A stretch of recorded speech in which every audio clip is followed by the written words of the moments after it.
Hello, I'm Dan Norenberg, advisor, coach, and consultant to executive and strategic leadership teams. Welcome to Norenberg's 90 Seconds. In these short clips, I'm going to share with you the essence of a conversation, a leadership challenge, or a leadership struggle that someone shared with me recently.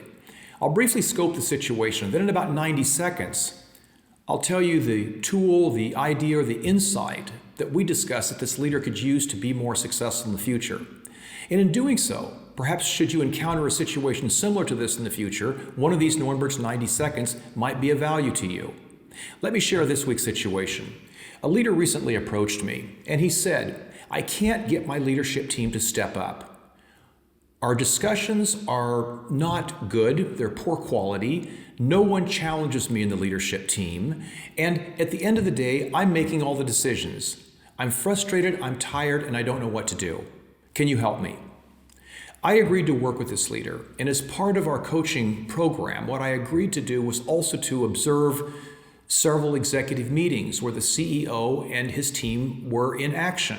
I was going to be a fly on the wall and make some observations, which I did. Here's Norenberg's 90 seconds. You can start the clock right now. This was a very smart leader. I told him so. Highly intelligent. But there's a difference between being smart and trying to prove you're the smartest person in the room. And that's what it looked like to me he was doing. With every point on the agenda, he was always the first person to talk, and he was often the last person to comment on every point. He had a habit of interrupting people.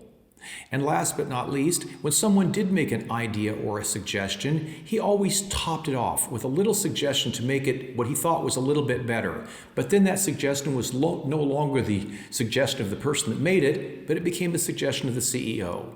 Here's what I told him.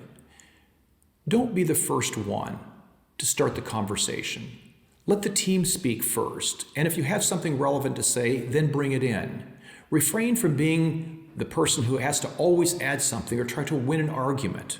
Number 2. Number 3, acknowledge to the team that you've recognized you're interrupting people during the meeting and say that you want to change that behavior. Offer to pay 20 euros into a pot every time you interrupt somebody during an executive meeting. And last but not least, when someone makes an idea or suggestion, simply say, "Good idea," or ask, "How can we work with that?" Being smart, being intelligent is an asset for a leader, but if you're trying to prove you're the smartest person in the room, it can be destructive to trying to build an effective leadership team. I'm Dan Norenberg, and that's Norenberg's 90 Seconds. Thanks for listening.